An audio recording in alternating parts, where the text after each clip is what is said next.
I stood in the bathroom and said to my husband, "You're going to have to help me to the bed. I can't move. I'm in agony. We need to call an ambulance."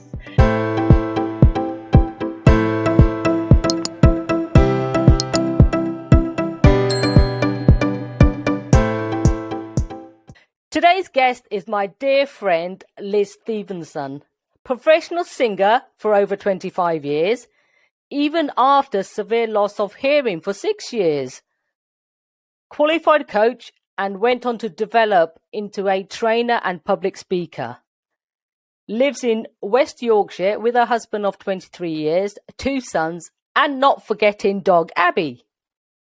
Currently, due to a cancer diagnostics, is using this time to share her story and launch a blog post and podcast this year to raise awareness, helping others and herself with the healing journey. Welcome, Liz. Hi, thank you. It's lovely to see you and hear you. When were you first aware you weren't feeling well?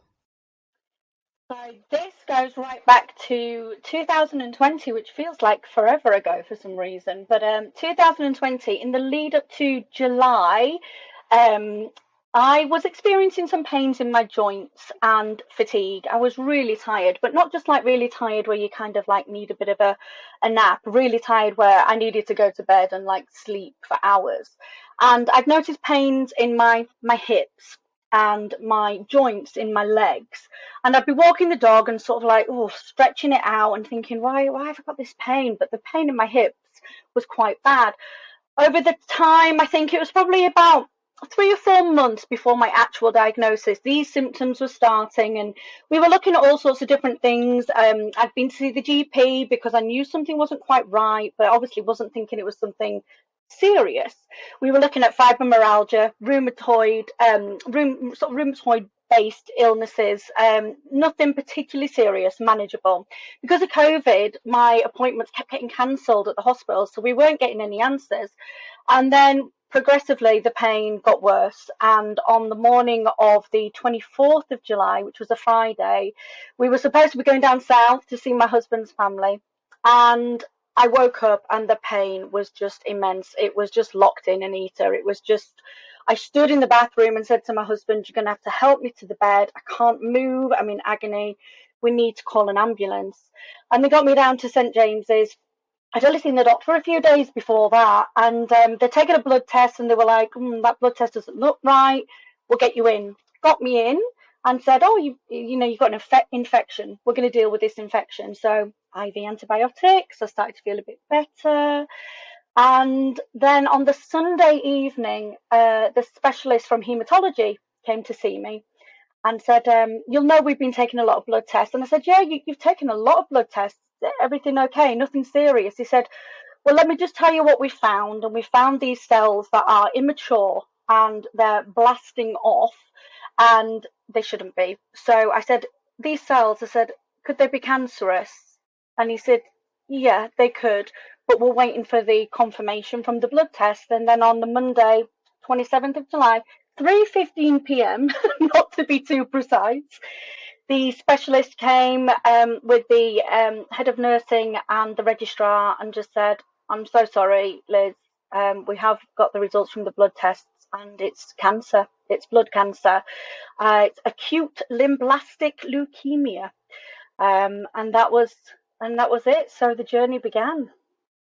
So how did you choose to share your diagnosis with the family, the children, because you've got 2 young boys? I have, yeah. So luckily that day, Colin had stayed with me a little bit longer, and he was there when they came and gave me the diagnosis. And I didn't cry, he did. I didn't cry, I think, because in my head on the Sunday night, I thought they found something. I know they have. They've found, I can tell by the way they're talking, all the blood tests have been taken, they found something. So I wasn't probably as shocked as maybe Colin was. But then, of course, it was up to him to then go and tell our children. Max is 16 and Jake is 9 now. And of course, this was a couple of years ago. And of course, he had to tell my mum and dad and my brother. And I can't imagine how difficult that was for him to do that, to break that news to those people who, like me, just thought it was an infection and it was getting treated, and that would be it. I'd be out in a few days' time. So yeah, it came as a huge, huge shock to everybody. Where did you turn to? Who did you turn to? I think initially, I mean, I was at this time I was in the Chancellor ward at St James's, so I was just in a generic ward.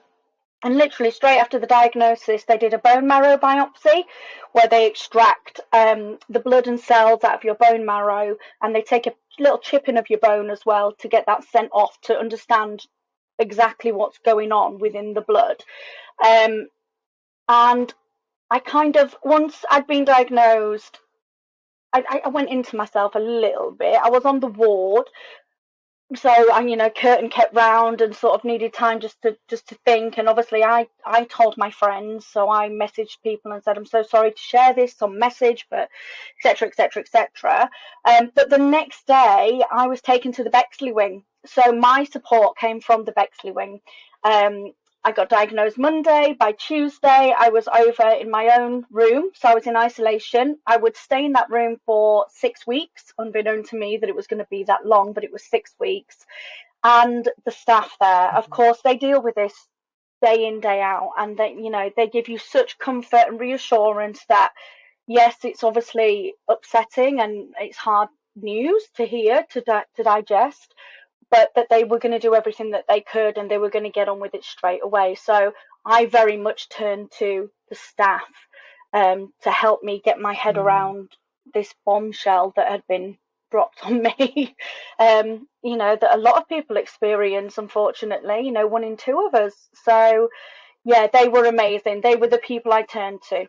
What different stages of treatment was there for you? So what they said was that although my symptoms had been happening over a number of months in the lead up to my diagnosis, the type of leukemia that I have, which is the acute lymphoblastic, it's kind of a given in the name. So the lymphoblastic means that it can be kind of in your system for a while, and you will develop symptoms and sort of get worse progressively. But then what tends to happen is it kind of gets to a point and it does what it says on the tin, really, and it blasts. So yeah, they believe that the last 3 weeks prior to diagnosis was the time that the cells sort of really blasted. And I didn't know at the time. I found out later that it was 76% of my body, of my cells, was cancer. So had it been left much longer, it could have been potentially a different outcome and a different story. So I had steroid treatment to start with. They find the cells and start sort of attacking the cells. I've then been on chemotherapy since July 2020, which was IV, so directly into your veins. Some of the chemotherapies were awful and others were more manageable. There was a lot of treatment of chemotherapy of different types, and I'm still on chemotherapy today in tablet form. And then as we continued, I responded well to the chemotherapy, but they told me that the only way really to try and get rid of the leukemia was for me to have a stem cell transplant. So they started searching for a match, and in the lead up to the transplant, I had what they call TBI, which is total body irradiation. So that's radiotherapy from your head to your toes, literally to completely wipe you clean of your cells in order to be ready to receive new cells. And that was quite rough treatment. I can't lie. That was quite hardcore. Um, and then obviously I've had my transplant as well. So a lot of medication, a lot for my body to take on over the last 2 years, but it needs must. It had to be done. Yes. So tell me more about your transplant. How did that come about? Are there donors So out there ready for you? yeah, it's do you know what? It's really amazing, the transplant process, and it's something I've got to be honest. I never knew anything about stem cells and stem cell transplants and being a donor. I always donated blood because I had a rare blood type. So that was kind of one thing that I did, but I never knew about being a stem cell donor or registering to be a stem cell donor. So when they realized that stem cell was the only way to kind of give me my second chance of life, basically, in a nutshell, they put the search out and they try and find a donor. They tested my brother because sometimes a family member can be a match for you, but it's only usually about 20-25% of the time. So my brother, unfortunately, wasn't a match for me. So they put you out to the register, and it's quite a long process to find your match. So they started that quite early in preparation. And then luckily, I did have a number of matches, but my strongest match, my hero, was a German gentleman. He is 25, and that's all I'm allowed to know about him. But he was my 10 out of 10 match, and he donated 8 bags of stem cells. And on April the 16th last year, I went in. I had a week of conditioning treatment, which was the chemo and the full radiotherapy. And then on the 16th, I received his super cells. That's amazing. I mean, especially to get, is it quite rare to get 10% match, 10 to 10? Yeah, I think I was always told that it was more likely that my match would be a European male than it would anybody in the UK. And I've since come to find out that in Germany, you are automatically put onto the register. So you have to opt out of it, whereas here, you have to sign up to it. So they have a lot more people on the register that they can sort of match up. And what's lovely about the fact that my donor is German is that my nan was German. And so it keeps, I was already a little bit German, and now I'm, Danke. Wie geht's? Ganz gut und dir? I'm good with my German cells from him. So yeah, I mean, it can be quite a difficult find, and you do see a lot of things on social media where people haven't found that match, and they're obviously appealing with more people on the register. I mean, it's such a simple process. It's literally a swab, and then they just add you to the register, and you just never know. I mean, he has literally saved my life. So just yeah, I get teary-eyed when I think about it. I can imagine it is emotional. And I think that's fantastic. You have been able to find a match. And it's quite surprising with family members then. I wasn't aware that they can be so low with a match. Yeah, I mean, my brother, bless him, was so close, and he was so disappointed that he wasn't my match and that he couldn't provide what I needed to get through with my cancer. But because the numbers were low, there was always the chance that he wasn't going to be able to do what we needed him to do. And yeah, like I say, I call him Hans because my nan's brother was called Hans, and I don't know his name. I'm not allowed to know his personal details yet.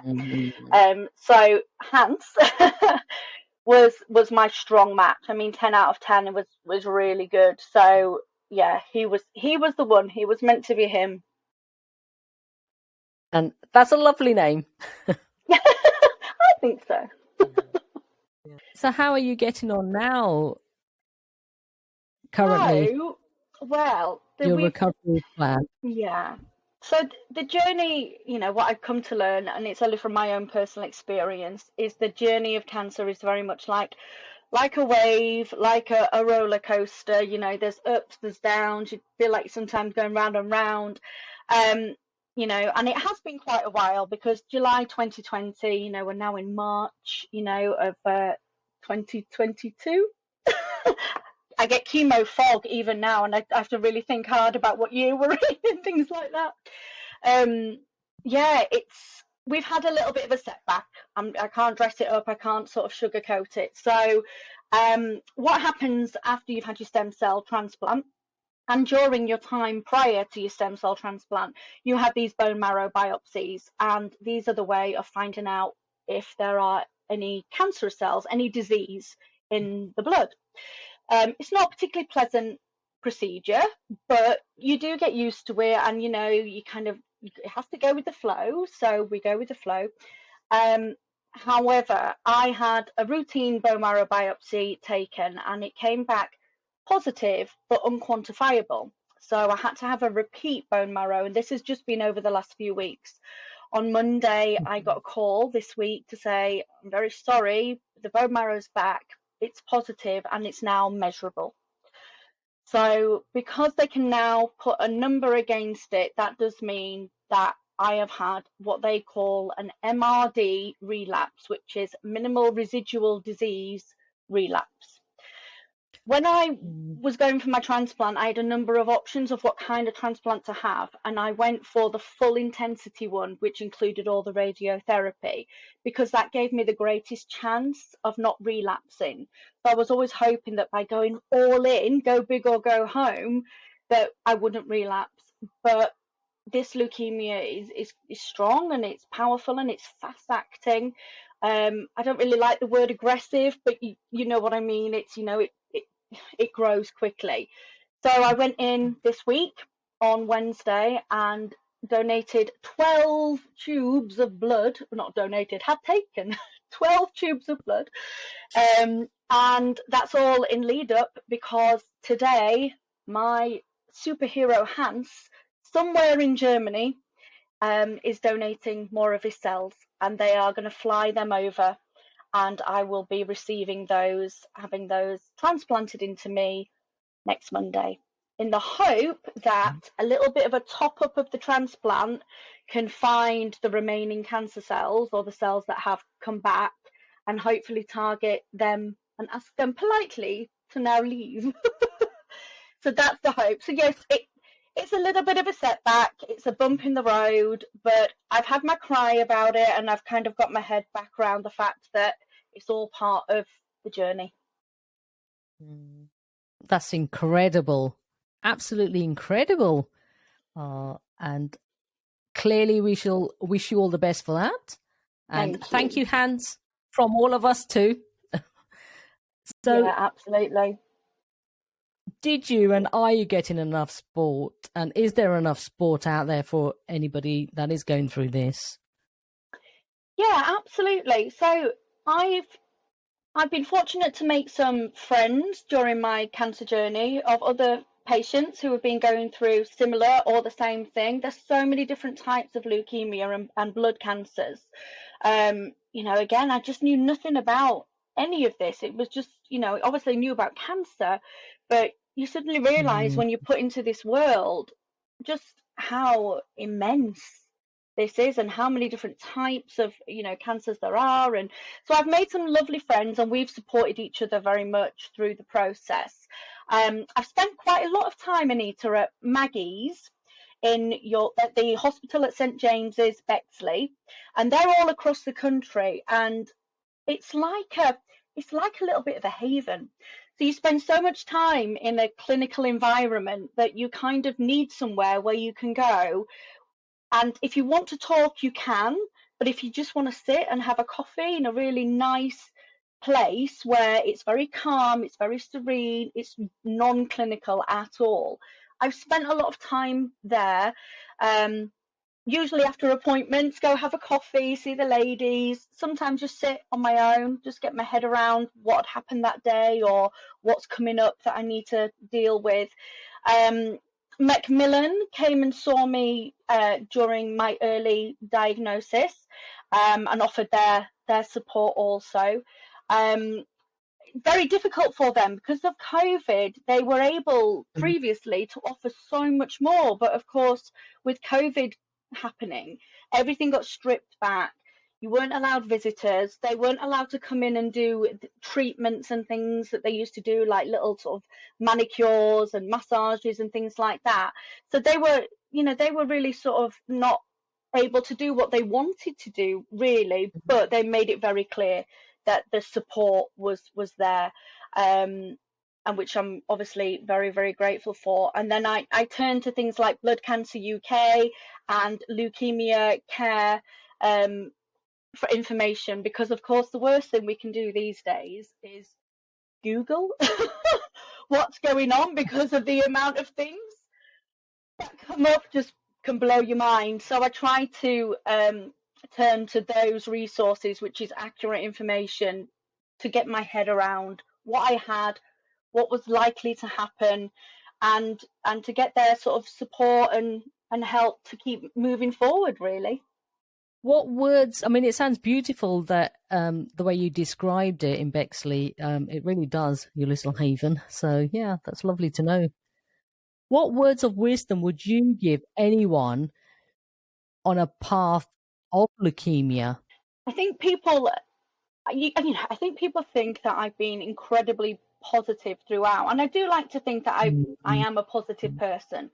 But the fact is, when you're given a diagnosis of cancer, your world goes into a spin. As soon as you've heard the words, "I'm very sorry, it's cancer," suddenly everything seems to change, and you are launched into this world that you potentially knew nothing or very little about.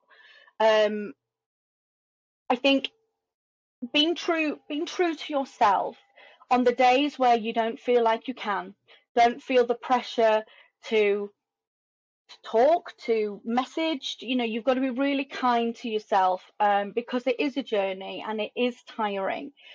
I have remained positive, and I do honestly believe that trying to remain as positive as I could, as often as I could, has helped with my healing and my journey.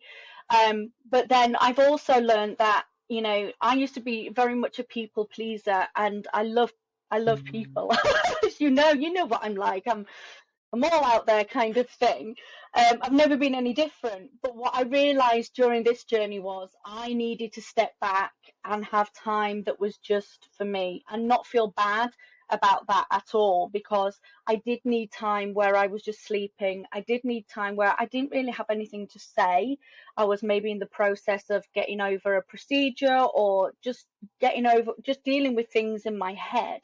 And rather than in my old self doing it anyway and messaging people and on the phone, etc., I recognize that this journey is about looking after you and doing what you need to do in the place that you're at that time, and not feeling bad for that at all, because it's your body's telling you what it needs, your mind is telling you what it needs, and it's just about recognizing that. And then when you can, I mean, don't get me wrong, Anita, I've had some serious meltdowns, absolutely. There's some pivotal moments like losing my hair and things, and obviously just getting to grips with the fact that I had cancer. I have cancer. It's huge. It's a big thing. But yeah, being kind to you and doing what you need to do without feeling bad or any sense of guilt, and trying to pull the positivity when you can. Yes. I mean, like you say, self-care is so paramount, absolutely, on a journey like this. And not to feel guilty, you have to allow yourself to be. And it is hard when we're not like that. Yeah, it Yes. definitely doesn't come naturally to me. Like I say, I have Mm. always been a bit of a Mm. people pleaser. But suddenly I'm more, I don't know, I'm more capable of being able to do that now than I was before, but probably because of the severity of what's happened. But I used to really appreciate it when people would message and they would say, "There's no need to reply. You don't need to respond. I just want you to know I'm here.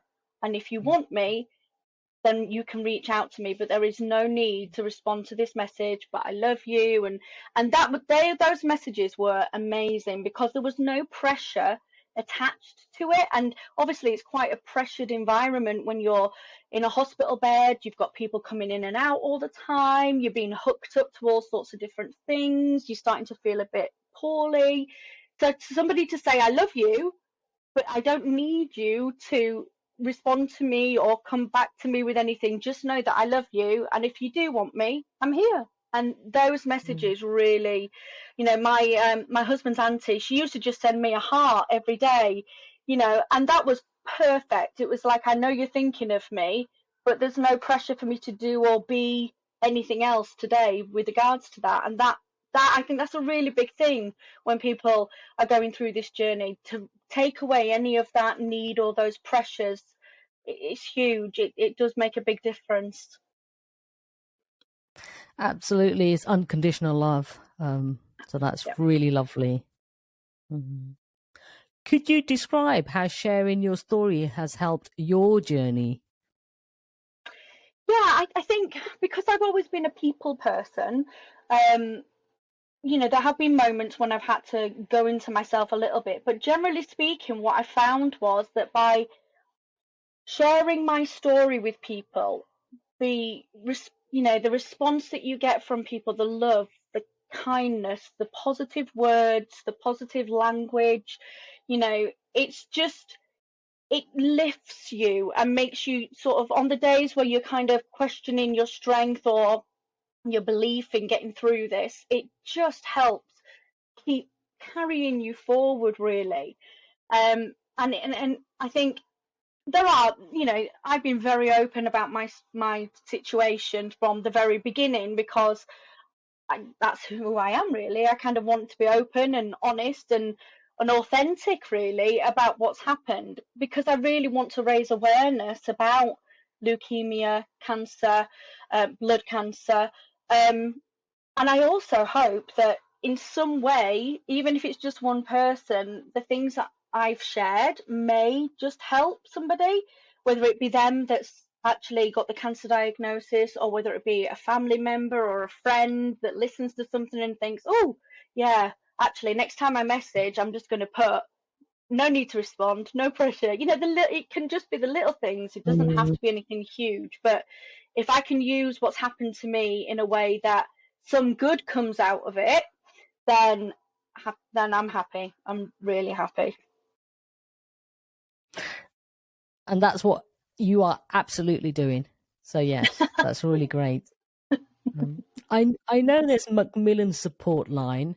What, if any, other additional outlets could you use or turn to if you need, some more support? So there's a number of places, which is fantastic, to have that level of support and those options around you. And I think because we're all unique, we all turn to different things that feel right for us. For some people, Macmillan have played a massive part in their cancer journey. For other people, maybe like myself with leukemia, Blood Cancer UK has been fantastic. Um, but there's also, it's worth mentioning, Anita, that you will know that I always had short hair like this, but not as curly as this. Mm.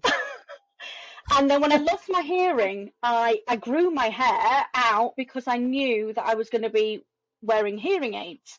And these little speakers are little bone conductor speakers, because I wear hearing aids in both ears. When I got diagnosed, and I said to my clinical nurse at the time, am I going to have chemo? And she said, yes, absolutely. I said, am I going to lose my hair? And she said, yeah, I think you will. And at that point, one of the organizations that I do want to sort of highlight is the Little Princess Trust. So my hair was down to kind of my elbow, and I loved it. I'm not going to lie, I absolutely loved my long hair. I really did. Always having short hair, having long hair was fabulous. Um, the Little Princess Trust, basically, you can donate your hair to, and they will make wigs for children who have lost their hair due to cancer. So we had a conversation, and I decided to donate my hair to the Little Princess Trust because it felt like something good was going to come out of Mm. something bad. And I didn't want to wake up and find the hair on my pillow, or go in the shower and it come out in clumps.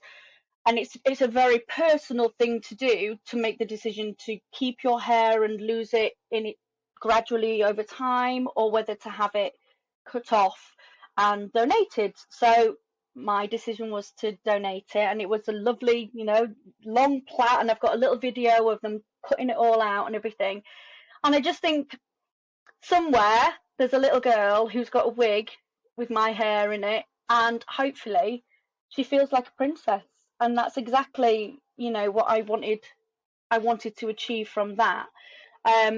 But yeah, I've turned to, so Little Princess Trust was a charity that I've really connected with. And I'll tell you another one that is not one of the more obvious ones. Obviously, there's Blood Cancer UK, there's Leukemia Care, there's Leukemia UK, Maggie's, Macmillan. I mean, the list is fantastic. But there's also a little charity called Hug on a Tray. And they basically fundraise to, it's a group of ladies, and when you go into your room on the Bexley, you can imagine, you know why you're there. You've got cancer.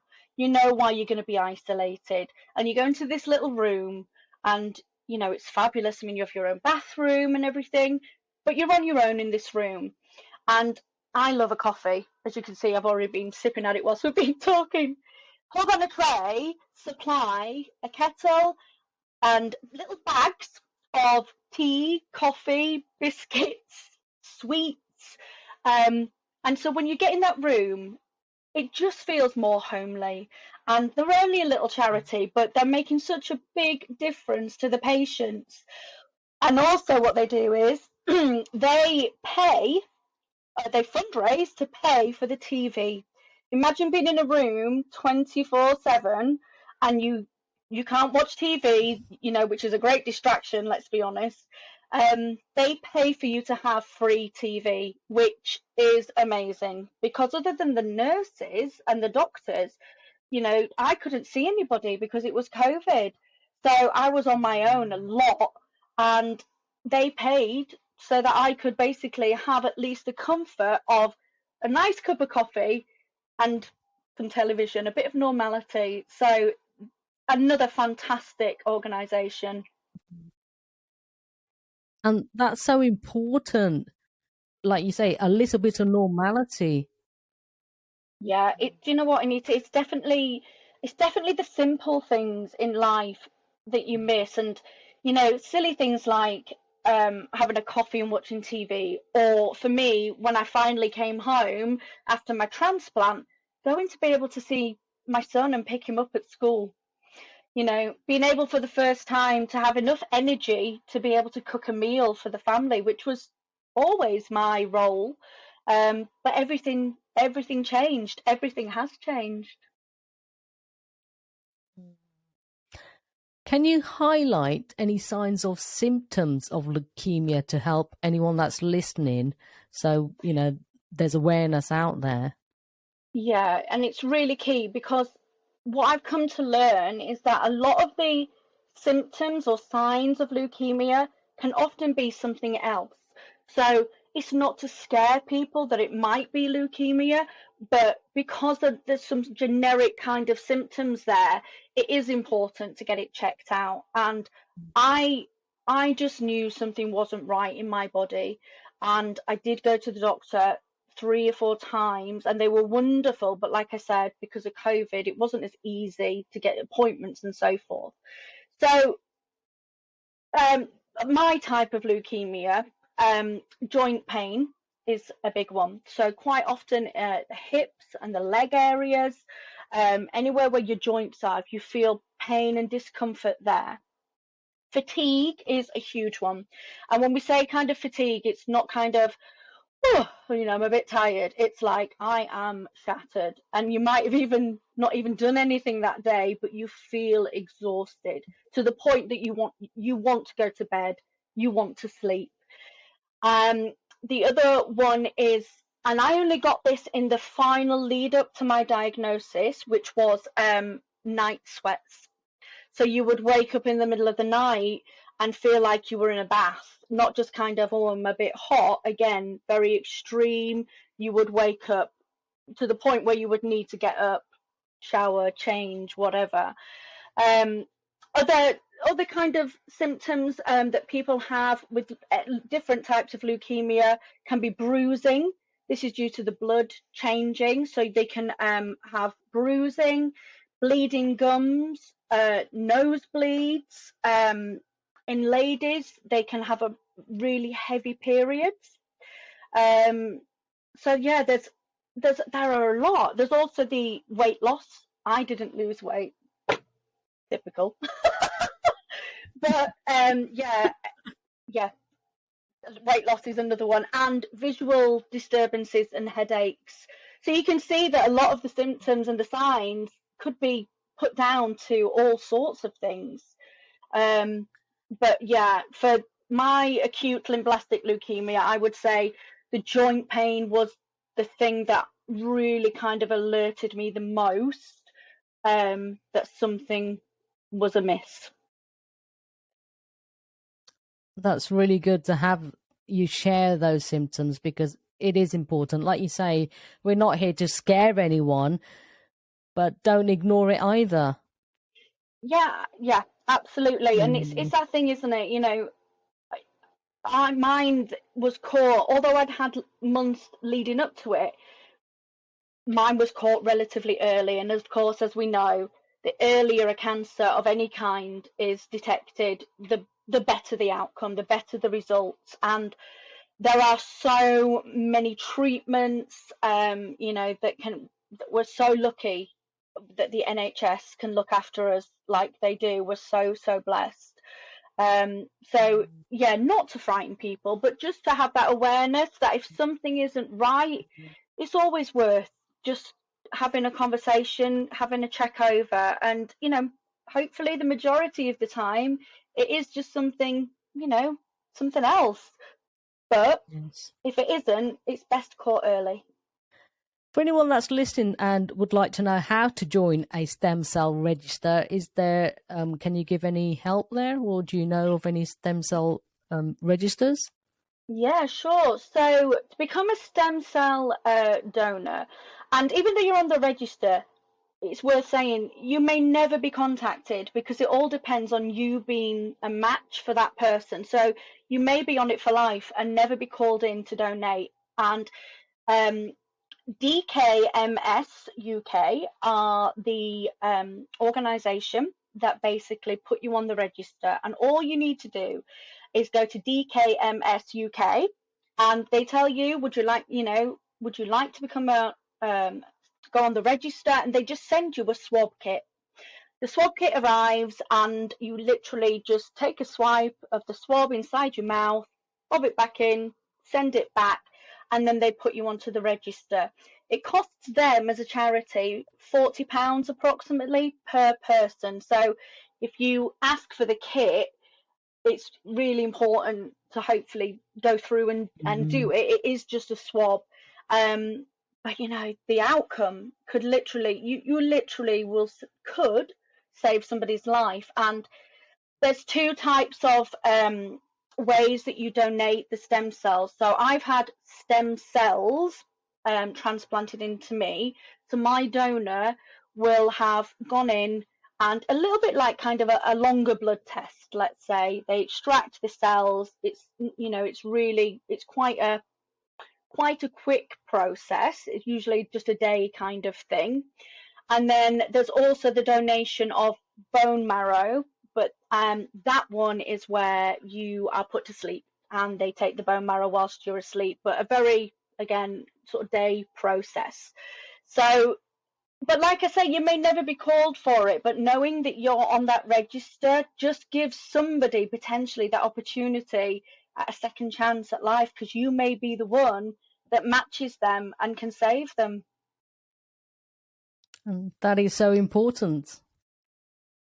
Absolutely. I mean, I would have Where can happily the, been the stem cell donor if I could have been, but I didn't know about it.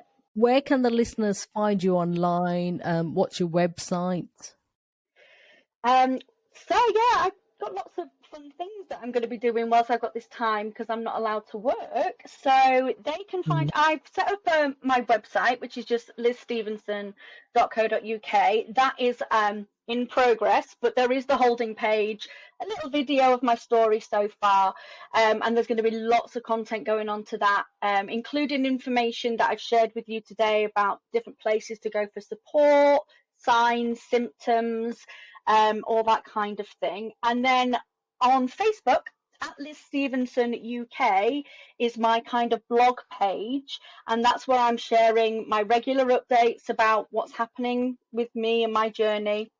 and connecting with people on there, sharing information. I've put a post up today, Anita, about it's Superhero Day. My superhero is my donor, Mm. and I've put a link connection there for DKMS, so that's worth checking out.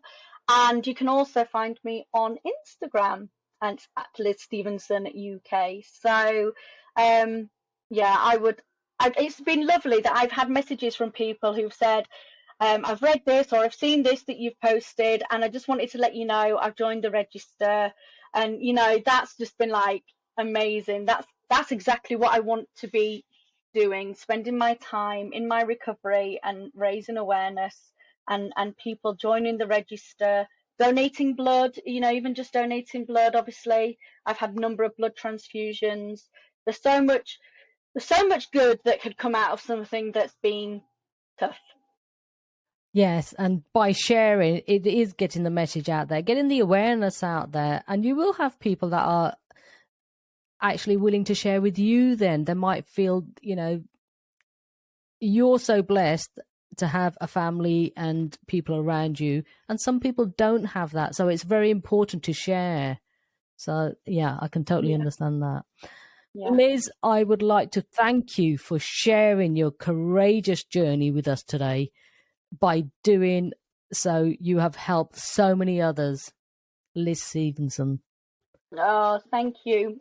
It's been so lovely. And And thank you for asking me. I feel really, really blessed. Thank you. my absolute pleasure. So I've got a couple of final questions. What Okay. is, after hearing your story, what is one of the most courageous things you have done? I think one of the most courageous things I have done is I've faced every day as a cancer patient. Some days has been harder to do that than others, but I do feel that I've been courageous in my approach to dealing with this situation, which at 40, I never thought I would have to deal with anything like this. You just don't, do you? You don't think it's going to happen to you, but I think I have been courageous throughout. I mean, people say, you're so brave. I didn't really have a choice. You don't know how strong you are until being strong is the only choice you've got. But I do feel proud that I've been courageous throughout my journey so far. That's beautiful. What is your definition of courage?